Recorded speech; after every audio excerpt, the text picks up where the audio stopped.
여기 바로 밑이 성남 골프장입니다. 위례 신도시 지역이고요.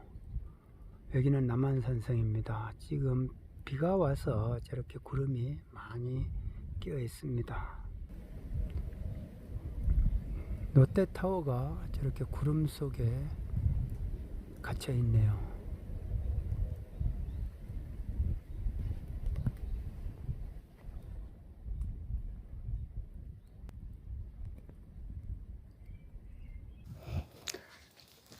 안녕하십니까. 조세 전문 변호사 고성치입니다. 오늘은 여기 남한산성에 잠깐 올라와 있습니다. 저 바로 뒤에 보이는 데가 성남 골프장입니다. 성남 GC인데요. 예, 미군 골프장이죠. 그리고 저쪽으로 보이는 데가 이제 성남 비행장입니다. 그러니까 이 주변이 지금 그린벨트입니다. 그런데 최근에 그린벨트 해제 논란이 있었지 않습니까? 해제 논란이 있었는데 그 지역의 중심이 뭐냐면 서초동 우면동으로부터 해가지고 세곡동, 내곡동 이 수서역으로 이렇게 올라오는 겁니다. 그리고 이제 성남 골프장, 그 다음에 태능의 골프장, 그 다음에 육군사관학교 부지, 태능 부지 이런 식으로 지금 논쟁이 그린벨트 해제한다 그런 논쟁거리가 있었죠. 그런데 다행히 문재인 대통령님이 그린벨트 해제는 없던 걸로 하자라고 하셨다고 그래요. 근데 이제 청와대 정책실장하고 그쪽 청와대 쪽하고 이제 민주당 쪽하고는 이미 당정으로 그린벨트 해제하자고 이렇게 협의가 됐다는데 문재인 대통령님이 해제는 없던 걸로 하자라는 식으로 하셨다고 그래요. 제가 볼 때는 참 옳은 결정을 하셨다. 그렇게 하시는 게 참 정당하다. 가야 될 방향이다. 저는 그렇게 봅니다. 제가 2018년부터요. 제가 동영상을 찍어 놓은 것들이 있는데 이 내 맘대로 말하는 정책 해가지고 제 유튜브 81번부터 93번까지 이렇게 보시면요. 내 맘대로 말하는 세금 정책, 이렇게 부동산 정책 이렇게 해서 말한 게 있습니다. 그 중에 이제 제가 소개시켜 드리면 89번하고요 90번이 그겁니다. 89번은 2018년 9월 7일 날 제가 그린벨트 해제해서 주택 공급하겠다는 정책은 코미디다 라는 식으로 좀 과격하게 그때 적었죠. 그리고 2018년 9월 10일 제가 90번, 세금과 인생 90번이죠. 그린벨트 해제는 언발의 오줌 누기다 라고 이렇게 이미 동영상을 찍었습니다. 그러니까 그린벨트를 해제하겠다는 거는 그거는 아니다 라고 제가 그때부터 주장을 했습니다. 다행히 제 주장하는 그런 방향대로 문재인 대통령님이 그런 결정을 해 주신 거에 대해서 감사할 한 마음일 뿐입니다. 그러니까 그 정책하는 사람들이 제가 볼 때는 대통령님을 잘못 보좌하고 있는 거 아닌가 저는 그런 생각이 들어요. 왜 그러냐면요. 근거를 제가 말씀드리겠습니다. 첫째가 우리가 이제 수요와 공급이잖아요. 수요와 공급의 차이에서 가격이 상승되고 있다. 집값이 폭등하고 있다라고 이렇게 보고 있는 거 아닙니까? 그러면 수요가 증가하면 가격이 올라가죠. 그 다음에 공급이 부족하면 가격이 올라가잖아요. 그러면 이 그린벨트 해제의 명분이 뭐냐? 집값이 폭등을 했다. 그러니까 폭등하니까 이거를 집값을 내려야 된다. 그게 근거잖아요. 그게 명분이잖아요. 그러기 위해서 어떻게 되느냐? 공급을 늘려야 된다. 라는 게 명분이지 않습니까? 다른 명분이 더 있겠습니까? 다른 명분이 없는 거, 제가 볼 때는 없는 것 같은데, 집값이 폭등했기 때문에 공급을 늘려야 된다. 그래서 집값을 내려야 된다. 좋다 이겁니다. 그러면 그 근거가 한번 반론을 이렇게 제기를 해보면은 공급을 늘려가지고 1만 원, 2만 원을 공급하겠다. 그러면 1만 원, 2만 원 공급해가지고 그 공급이 되겠냐 이거죠. 지금 공급이 부족한 게 1만 원, 2만 원을 공급해가지고 되겠냐.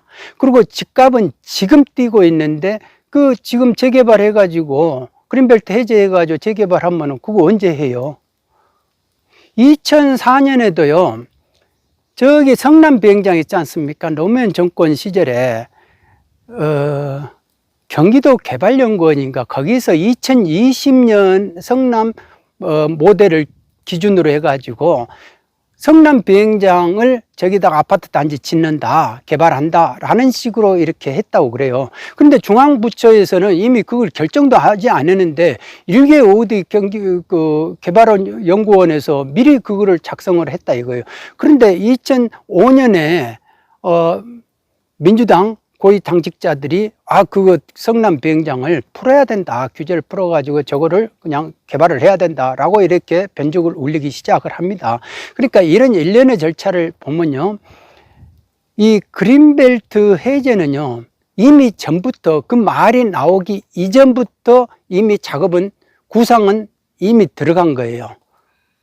그렇지 않습니까? 노무현 정권이 2003년에 들어왔는데 2004년부터 그린벨트 해제를 전제로 해서 이미 구도를 짜고 있었던 거예요. 그리고 2005년에 그 변죽을 올리고 그리고 이걸 논쟁화시키다 공론화를 시키는 거죠. 그런데 결국 그때도 반발이 심해서 결국 못했죠. 국방부 반발이 심했고 중앙부처가 협의도 안 했는데 그걸 가지고 어떻게 하겠습니까? 그래서 못한 겁니다. 그런데 이 정부는 쌍둥이 정부 꼭 같아요. 또 그린벨트 해제를 또 이렇게 하고 있는 거예요. 지금 그러면은 2017년에 정부가 탄생을 했으니까 2018, 19, 2020년이니까 지금 나올 때가 된 거죠. 조금 늦은 감이 있죠. 그러니까 그동안 눈치를 많이 봤다라고 저는 생각이 되어집니다. 그런데 그린벨트 해제건이 또 나왔는데 또 반발을 하니까 이 부분에서 또 이제 보류가 된 거예요. 그러면 왜 정책하는 사람들이 똑같은 논리를 말을 할까? 쌍둥이처럼 말을 할까? 그거는 근거가 있어요. 일단은 공급의 개념을 우리가 통상 배웠던 학교에서 배웠던 경제학 이론하고 좀 틀리게 생각하고 있다라고 저는 생각을 합니다.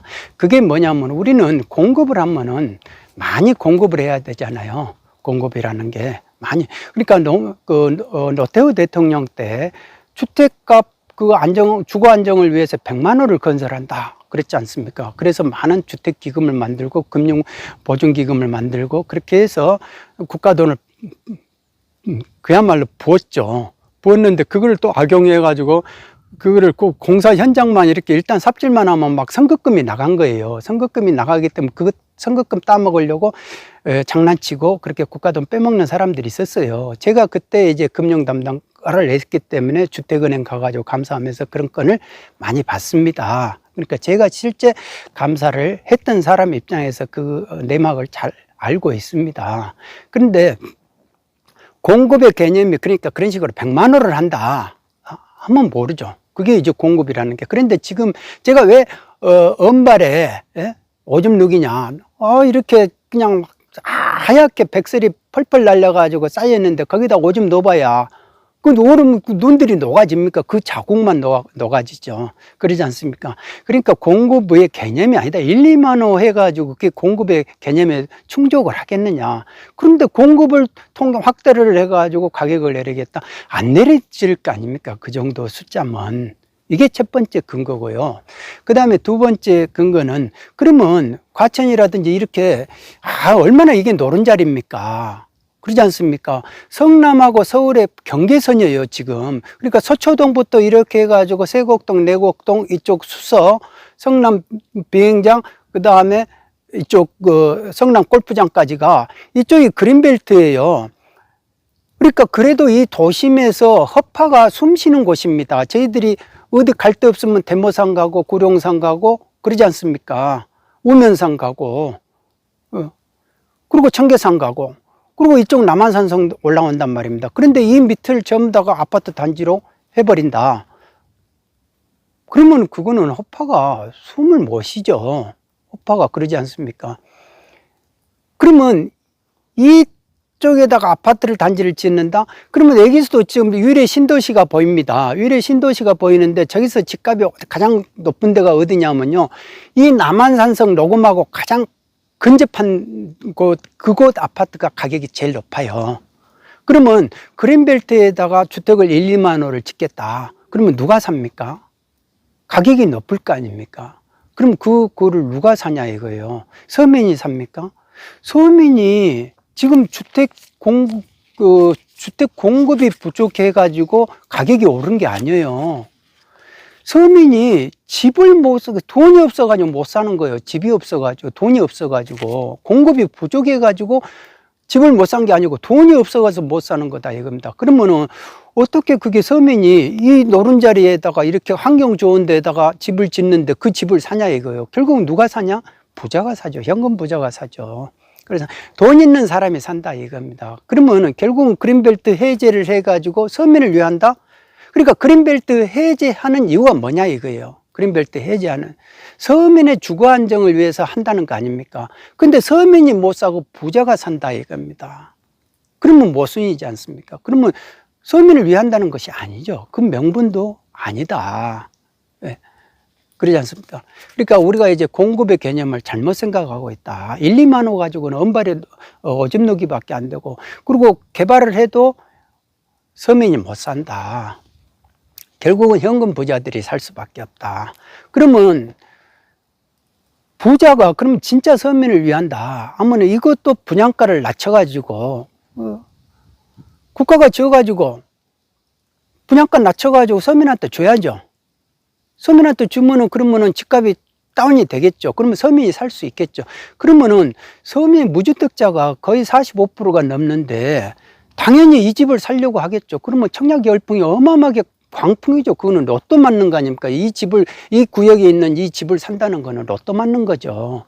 그러면 부동산 투기가 그것만큼 투기 광풍이 어디 있어요? 뭐든지 로또 하나를 살려고, 로또 하나 맞으려고 그럴 건데, 그러지 않습니까?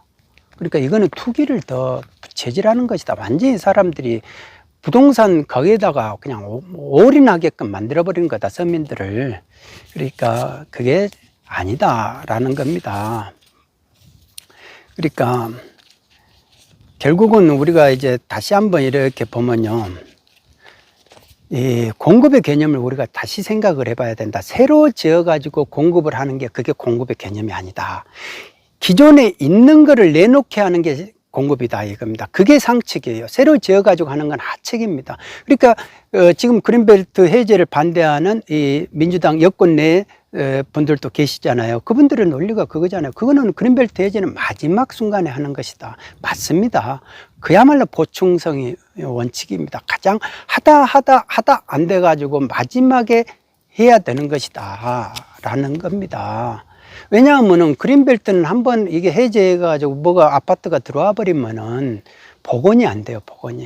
복원이 안 되지 않습니까? 그러면 후손한테 공기를 줘야 되는데, 이렇게 신선한 공기를 줘야 되는데 못 줘버리잖아요.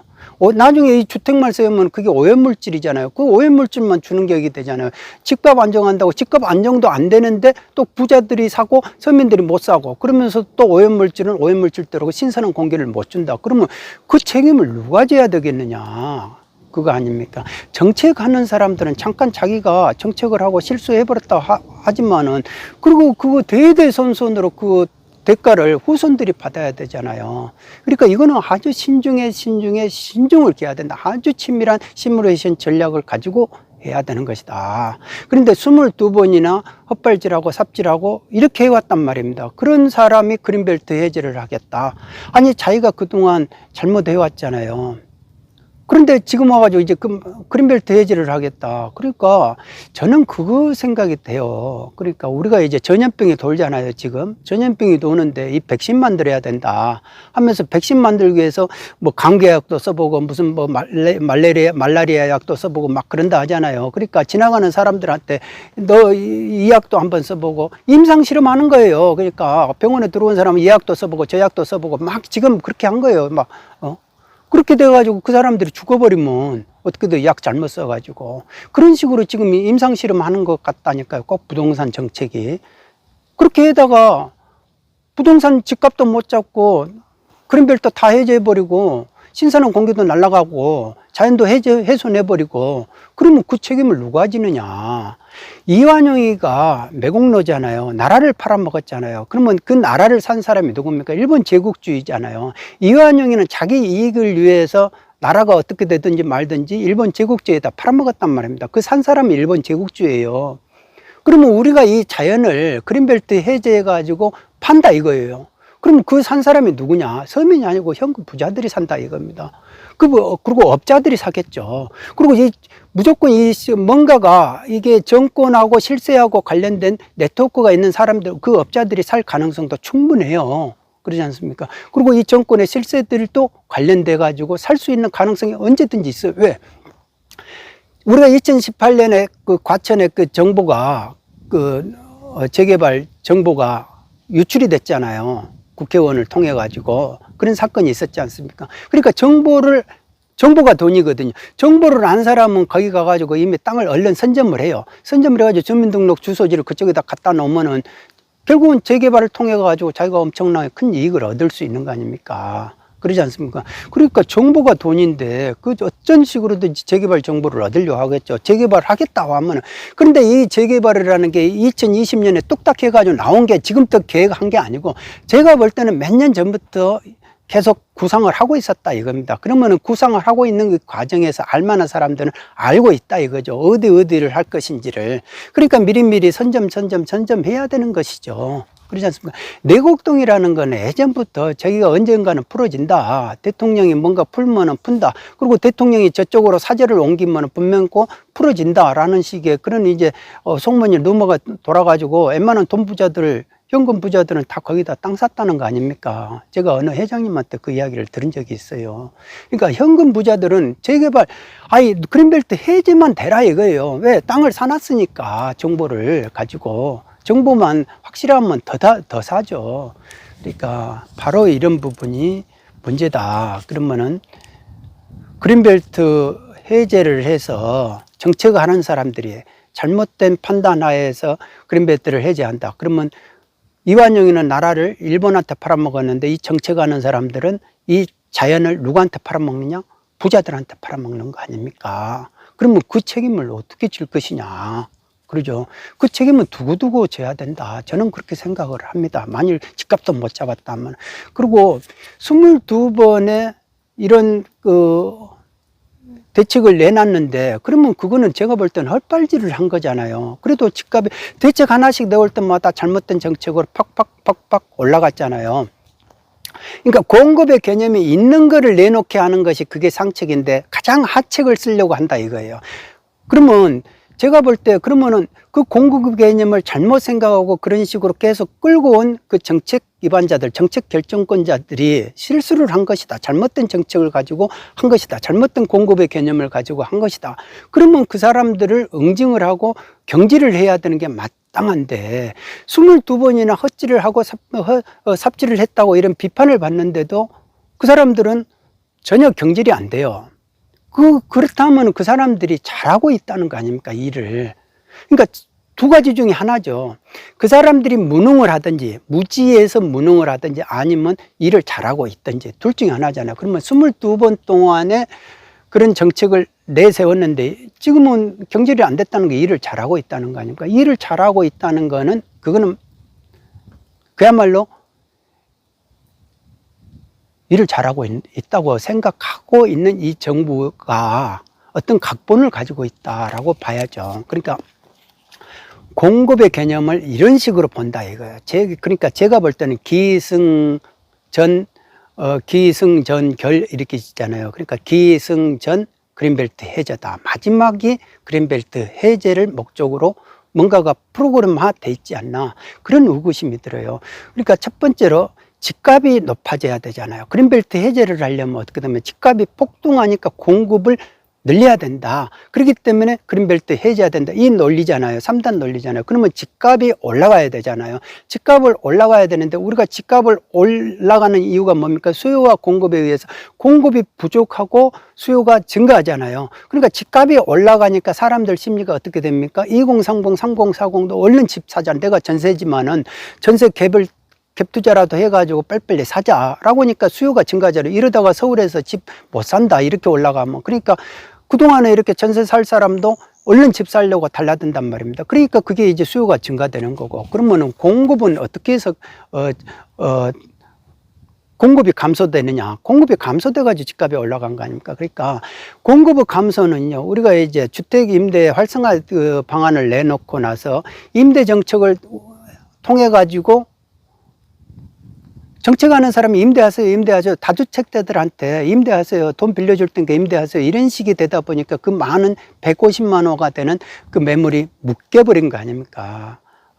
8년에서 10년까지 묶여버리고 최소 4년은 묶여져 있는 거는 맞고 그러지 않습니까? 그러니까 있는 주택이 안 나온다 이거예요. 그러니까 그거는 알고 했느냐 모르고 했느냐. 제가 예전에도 2018년에도 그랬잖아요. 모르고 했다면 그거는 진짜 무능한 거, 알고 했다면 진짜 이거는 흉악한 거다. 이거는 범죄 수준이다라고 말을 했지 않습니까? 그런데 경질이 안 돼요. 경질이 안 했다는 건 그거는 결론적으로 뭐 잘했다는 거 아닙니까? 그러면 알고 했다고 볼 수가 있는 거죠. 그러니까 그거는 그 공급의 개념을 그런 식으로 묶여버리려고 한 거 아니냐. 분명코 그 주택임대 활성화 정책을 하게 되면은 공급이 줄어든다는 걸 안 거예요. 그러면 공급이 줄어든다는 걸 알았기 때문에 뭐를 알았냐? 집값이 올라간다는 걸 안 거죠. 정책 위반자들은 분명히 안 겁니다. 정책 위반자들 그러면 공급이 그러니까 가격이 상승이 되니까 어떻게 됩니까? 그 다음 차례로 해야 될 것이 시세가 올라갔으니까 우리가 시세를 따라가야 된다면서 공시가격을 올리잖아요. 공시가격을 올리면 무슨 혜택이 있습니까? 모든 세금이 거기에 맞춰가지고 해야 될 것이 30가지 이상이 된대요. 그러면 30가지 이상의 세금하고 준조세가 들어온다 이겁니다. 더 들어오죠. 그러니까 노무현 정권 때도 그게 있었어요. 취득세 없는 양도세가 상당히 많이 들어온 부분이 있었습니다. 연도가 있었습니다. 그래서 세수 결손을 메꾸는 그 효과를 봤는데 그게 뭐냐 하면 수용을 하는 거예요. 수용을. 그러니까 개발을 한다고 해가지고 국가가 수용을 하잖아요. 수용을 하면 파는 사람 입장에서는 공시가격이 높아졌으니까 양도세 많이 내야 되잖아요. 그리고 수용하는 사람 입장에서는 취득세는 안 내요. 국가가 하니까, 공공주택이 하니까. 그러면은 취득세는 안 내고 그런 식으로 해서 이제 세수를 늘리는 부분들이 있었다. 그러니까 그때도 이제 개발을 자꾸 선호를 했다 이거죠. 개발을. 그러니까 지금 이 정부도 기승전 재개발 그린벨트 해제 쪽으로 해가지고 공급을 늘린다고 만일 그런 식으로 나갔다면 상당히 개발을 목적으로 지금까지 부동산 정책을 했다고 이제 오해를 사도 충분한 그 혐의를 받을 수가 있는데 다행히 이제 문재인 대통령이 그건 하지 마라라고 한 거잖아요. 그래서 지금 뭐를 했냐? 그러면 성남 여기 골프장하고 태릉 골프장 그쪽은 우리가 이제 개발을 해도 된다. 대체로 해도 된다. 그러니까 골프장은 그린벨트로서 보존 가치가 낮다. 이렇게 말을 하거든요. 논리가. 그런데 생각을 해보십시오. 저기다 아파트를 지면요. 그냥 골프장으로 있는 게 더 낫습니까? 아파트가 그러니까 오염물질이 어떤 게 더 오염물질이냐 이거예요. 골프장으로 있는 게 더 오염물질이 덜하죠. 그러지 않습니까? 그거는 녹지라도 그대로 보존하잖아요. 근데 아파트를 지으면 그거는 오염물질이잖아요. 그건 아니다. 어떻게 해서 골프장에다가 해가지고 그게 보존 가치가 낮아요? 아파트는 오염물질이에요. 그러니까 오염물질은 아니잖아요. 최소한 오염물질은 아니다. 그러니까 지금 저 골프장을 개발하겠다는 그것도 명분에 안 맞아요. 근거도 없고. 그러니까 왜 지금 집착을 그런데도 꼭 그린벨트 해제하지 말고 뭐를 해라 해도 또 그 골프장을 가지고 그 아파트를 짓겠다 하는 거는 그는 집착을 하는 거죠. 그는 집착을 하는 거는 우리가 가만히 생각을 해보십시오. 우리 본능에 집착을 한다는 거는 뭔가 의욕을 한다는 거예요. 의욕을 한다는 거는 뭔가를 얻고 싶은 거예요. 그 얻고 싶은 게 뭐냐? 결국은 이익이잖아요. 이익을 얻고 싶은 거예요. 그러면 그 이익을 누가 얻고 싶어 하는 거냐? 정책 위반자가 얻고 싶어 하는 거 아닙니까? 그러잖아요. 정책 위반자에 집착하고 있으니까. 업자가 집착하고 있으면 업자가 이익을 본다고 하는데 그 업자가 정책 결정을 하는 게 아니잖아요. 그러니까 가만히 보면은 그러면 정책 결정권자가 나는 내가 이익을 볼 생각이 없다라고 하면 그러면 업자가 보겠다는 건데 현금 부자하고 그럼 그 부자들하고 네트워크가 돼 있는 거 아니냐 이런 의구심이 들잖아요. 그러면 밖에서 정책 결정을 이렇게 리모컨 돌린 사람이 그러면 정책 결정권자가 여기 정부 관료가 아니고 밖에 업자 아닌가 밖에 사람이 아닌가 그런 의구심도 들잖아요. 그러지 않습니까? 대부분 보면요, 밖에 있는 사람들이 공직 안에 있는 사람보다 힘이 더 세요, 실제로. 그리고 공직의 인사권 있지 않습니까? 인사 그것도요, 밖에 있는 사람들이, 정관들이 이렇게 힘을 쓰는 경우가 많습니다. 밖에 있는 사람들이 솔직히 다 한 바퀴 돌고 이렇게 나온 사람들인데 그 사람들이 더 힘을 세요. 그러니까 그런 부분을 보면 그런 의심이 든다. 그러면 좋다 이거요. 그래도 우리가 이렇게 주택이라도 조금 골프장을 개발해가지고 주택을 보급시키겠다. 그게 이제 얼마나 1만 호든지 2만 호든지 하겠다. 좋다 이거예요. 그러면은 저기를 서민을 위한 것이라면은 서민이 사야 되잖아요. 지금 부자가 사면 안 되잖아요. 그럼 부자가 사지 않는다라는 법을 만드시라 이거예요. 그 법 만들 수 있어요? 부자가 사지 말아 않는다. 그리고 정책 결정자 무조건 공무원은 사지 않는다. 네? 그리고 공무원 개인만 사는 게 아니고 우리 특수관계, 세법에 특수관계 있잖아요. 혈족의 6천, 인척의 4천 그 사람들은 절대 안 산다. 그거를 약속을 해야 된다. 그걸 아예 법으로 만들어 버려야 된다 이거야. 그러면 그 정책의 신뢰성, 그 의도를 의심하지 않는다. 왜 그러냐면요. 집값이 그때 올라가 가지고요. 집값이 그때 올라서 어떤 이익을 본 부분이 있냐면요. 그때 이제 언론 2018년 언론 뉴스를 보면요. 상당히 그 정책 위반한 그 사람들이 고위공직자들 그 주택이요. 1년에 7억씩 올라간 사람들이 있었어요. 그때 2018년에만 해도. 그리고 6주 만에 뭐 5천만 원 올라간 사람이 있었고요. 대부분 다 1억 이상 몇 억씩 올라갔다고요. 그러면은 지금 이게 양도소득세를 절대 안 내리잖아요. 그러니까 이 정부에서 부동산 정책을 하는 사람들의 가장 큰 공통점이 뭐냐. 공급의 개념을 꼭 그린벨트 해제해 가지고 이렇게 공급하는 걸 공급의 개념으로 보고 그 다음에 양도세를 절대 안 내려요. 절대로 안 내립니다. 절대로 안 내린다는 거는 집값을 내리고 싶지 않다는 의미죠. 거래를 풀어야, 기존에 있는 매물을 풀어야 어떻게 됩니까? 공급이 증가되기 때문에 당연히 집값이 내려가잖아요. 근데 그거를 절대 안 풀어가지고 거래를 안 풀어버리니까 가격은 높아지잖아요. 그런데 그거를 알면서도 의도를 하고 있다라고 볼 수밖에 없잖아요. 그러면 집값이 높아지는 거를 본인들이 불로소득을 얻었잖아요. 그것이 다 불로소득 아닙니까? 지금 말하고 있는 불로소득 아닙니까? 양도소득세가 전부 다 불로소득이라면서요. 그러니까 그러면 지금의 정책 위반자들, 정책 결정가자 고위공직자들은 자기 불로소득을 내놔야 된다. 예. 내놔야 된다. 그냥 현금으로 내놓으셔야 된다 이겁니다. 진짜 그 사심을 순수한 마음이라면은. 그러니까 지금 1년에, 지금 2017년부터 정권 들어와 가지고 정책 위반했던 사람들, 지금 2020년 지금 이 시점에서 10억, 20억씩 올라간 사람들이 있다 이거예요. 그럼 그 사람들은 현금으로 정산해야 된다 지금. 네? 정산해야 된다. 그래야 그 불로소득을 거두겠다. 우리가 양도세율 높이고 보유세율 높여가지고 이렇게 거두겠다. 그 논리가 맞는 거예요.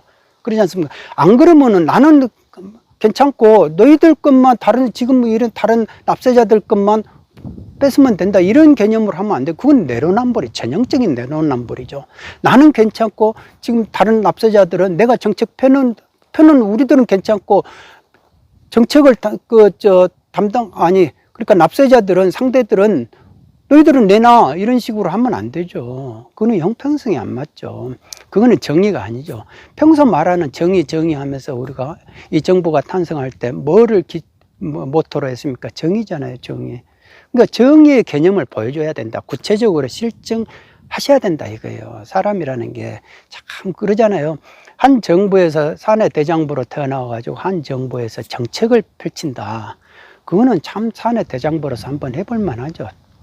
저도 이제 대학교 다닐 때 제 후배가 있었는데 그때 검은 이런 이제 잠바를 입고 군인 잠바를 입고 돌아다니면서 그때는 그런 게 유행했잖아요. 이제 고무신도 신고 다니고 맨발로 그러면서 혁명의 투사로서 사나이로 한번 태어났죠. 혁명의 투사로서 한번 살아봐야 되지 않습니까? 그러더라고요. 그러니까 그렇게 해서 이제 나이가 먹고 이제 지금 이렇게 50대가 돼가지고 다 정책에 혁명의 투사로서 들어와가지고 지금 정의를 실현하잖아요. 실현을 하니까 첫째가 정의의 실현 사도들은 뭐가 첫째냐, 전제 조건은 사심이 없어야 됩니다. 사심이 없고 이익으로부터 멀어져야 됩니다. 그리고 설령 그게 내가 이익을 받았다 하면은 분명히 그거는 내놔야 됩니다. 청빈한 삶을 살아야 됩니다. 그게 이제 정책하는 사람들의 그 신뢰성이죠. 그러지 않습니까? 그러니까 돈으로부터는 멀어져야 된다. 근데 내가 이익을 보고 있으면서 그거를 남한테는 그러지 마라 하면은 그거는 전형적으로 우리가 예전에 그러면은 민주화 투쟁했던 그 이유가 뭡니까? 타조하자 독재했잖아요. 맞지 않습니까? 그러니까 그 타도 대상이 돼버리면 안 된다 이겁니다. 거꾸로 그러잖아요. 그러니까 이 공직이라는 거는 잠깐 사이잖아요. 잠깐이잖아요. 그게 어떻게 영원을 합니까? 잠깐이에요. 잠깐인데 거기다가 흔적을 남기면 안 된다. 사람이라는 게 이렇게 정책에 이렇게 입안자가 될 정도 이렇게 되면은 그만한 인격과 인품이 있어야 된다. 그러니까 그런 것이 분명히 그런 인품이 있으시니까 그런 결정을 하시고, 그리고 오랫동안 장수를 하시잖아요. 장관으로도 장수하시고, 또 뭐 청와대 실장 비서관, 뭐 수석 비서관 이렇게 하시잖아요. 그러니까 그런 인품이 있기 때문에 분명코 하셨다. 그런 고위직에 올라가셨다. 그러니까 뭐든지 한번 잘 생각을, 그 부분에 대해서 혹여나 내가 흔적이 있고 뭔가가 때를 끼우 마음에 내가 마음에 때가 있었나 한번 싶으면은 이렇게 자연에 한번 들어오셔가지고 자연을 이렇게 송풍, 이게 소나무 바람에 탁 하고 이렇게 마음의 때를 촥 지우고 얼마나 좋습니까? 사람이라는 건 시행착오를 할 수 있어요. 할 수 있는데 덜 하는 게 중요한 거죠. 덜 하고. 그러려면 어떻게 됩니까? 했던 거를 내가 다시 반복하는 거는 가장 어리석은 거죠. 근데 그거를 계속 반복한다? 그거는 고의가 있다는 겁니다. 그러니까 사람이 그 부분에서 납세자들은 그 부분을 의심하고 있다. 의문을 캐치 마크를 하고 있다. 그러면 왜 그런 일부러 고의를 가지고 할까? 알고도 그런 식으로 할까? 그러면 그거는 뭐냐? 집값을 높여야 되는 이유가 있지 않는가. 그러니까 지금 이제 뭐 동아일보 사설이라든지 지금 신문의 논조들이 제가 2018년에 했던 그 논조들하고 비슷하게 다 나오더라고요. 그러니까 이 정부가 부동산 집값을 안 잡으려고 하는 이유가 따로 있다라는 식으로 집값을 높이는 거를 좋아한다. 그게 의도가 있다. 이런 식의 논조가 나오기 시작하잖아요. 그러니까 그런 의심을 받게 된다 이겁니다. 필연적으로. 그러니까 집값이 높아져야만이 하게 되는 실익이 있다 이거. 일단 공시가격을 높일 수 있는 명분이 생기고, 그 다음에 또 그린벨트 해제할 수 있는 명분이 생긴다. 근데 그런 의구심이 들잖아요. 그러니까 진짜 이 정부가 서민을 위한다. 서민을 위하려면 어떻게 해야 되냐. 그 서민의 개념도 잘 잡으셔야 된다. 그러니까 전세 대출을 막아버리고 그렇게 해서 갭투자 못하게 만들고 6.17 대책으로 이렇게 되면은 중간에서 내 집 하나 만들려고 하는 그 사람들을 딱 사다리를 차버린 거잖아요. 그렇게 되면 전세 대출도 못하고 집을 못 사면 어떻게 됩니까? 평생 모아가지고 어떻게 7억을 모으고 9억을 모읍니까? 그러니까 그리고 또 이제 그 대상자, 종부세 대상자가 뭐 1%도 안 되고 0.5%밖에 안 된다, 뭐 이런 말 있잖아요. 그러니까 그런 소수의 사람들을 대상으로 왜 그 사람들이 투기꾼이 되고 그런 사람들을 뭐가 이렇게 규제하려고 자꾸 수요 규제하고 뭐를 하려고 하시냐. 왜 국력을 거기다가 낭비하시냐. 그 소수의 사람들한테 그냥 시장에 맡기면 알아서 될 것이면 될 거고, 그리고 핀셋으로 하시라 이거예요. 그 진짜 투기꾼이 있잖아요. 예? 세력을 명예신탁으로 해가지고 300채 넘게 가지고 있는 사람들도 있대요. 그러니까 그런 사람들 찾아내고 단타로 막 이렇게 해가지고 나무 자금 이렇게 사람들 그 지하의 세계에서 올라오는 그런 자금을 가지고 이렇게 업자로 해가지고 뭔가가 내부 공무원하고 이렇게 협잡을 해가지고 뭔가 정보 얻어가지고 막 투기, 그런 사람들이 진짜 투기죠. 그런 사람들 잡아낼 수 있잖아요. 정보가 있으니까. 정보가 많죠. 그러니까 정보가 그거 알려고 하면 얼마든지 알 수 있죠. 그러니까 그런 사람들 핀셋으로 잡아낸다. 섞으면 되는 거다 이거죠. 그러니까 그런 식으로 하는 게 진짜 핀셋 정책 아니겠느냐. 저는 그렇게 생각을 해 봅니다. 그러니까 장고 끝에 정책을 내놓는데요. 그게 전부 다 악수가 된다라는 지금 비판을 받고 있잖아요. 그런데 그게 아니었으면 좋겠다. 그러니까 다시 한번 정리하면 집이 없어서 못 사는 게 아니다. 서민들이 돈이 없어서 못 사는 것이다. 그리고 재개발 집들이 그것 가지고 공급이 되겠냐. 은발의 오줌 누기다. 결국은 부자에게 간다. 그러니까 새로 집을 지어가지고 공급하는 거는 그건 공급의 개념에 맞지 않는다. 그건 하수다. 하책이다 이겁니다. 그러니까 기존의 주택을 공급으로 풀어야 된다 이거죠. 그게 이제 상책이다. 그리고 누구나가 그린벨트에서 살고 싶잖아요. 그러니까 그 본능을 억제할 수는 없는 거죠. 그러니까 가만히 생각을 해보십시오. 그러면 우리가 세종시로 가는 이유가 있었잖아요. 수도권 과밀화를 방지하기 위해서 우리가 갔잖아요. 그런데 여기다가 그린벨트를 해제해가지고 저기다 주택을 지으면 그러면 수도권으로 다 올라오죠. 그린벨트로. 서울로 올라오고 싶죠. 그러면 그것도 세종시 만든 그 정책하고도 반대되잖아요. 그러니까 일관성이 있어야 된다. 이거 정책하는 사람들이 일관성이 있어야 된다. 저는 그거를 말씀드리고 계속 2018년에 제가 했던 이야기들을 계속 시리즈로 다시 한번 리바이벌을 하고 싶습니다. 지금 현재도 어떻게 그것이 이어지고 있고 또 그 정책이 주장이 돼가지고 바꿔졌는지 그런 걸 한번 검증을 해보고자 합니다. 오늘은 여기까지 하겠습니다. 감사합니다. 이 영상이 도움이 되시면 좋아요, 라이크, 구독, 알림 꼭꼭 눌러주셔가지고 행복하시고 건강하시고 복 많이 받으시길 바랍니다. 돈 많이 버십시오. 감사합니다. 생각을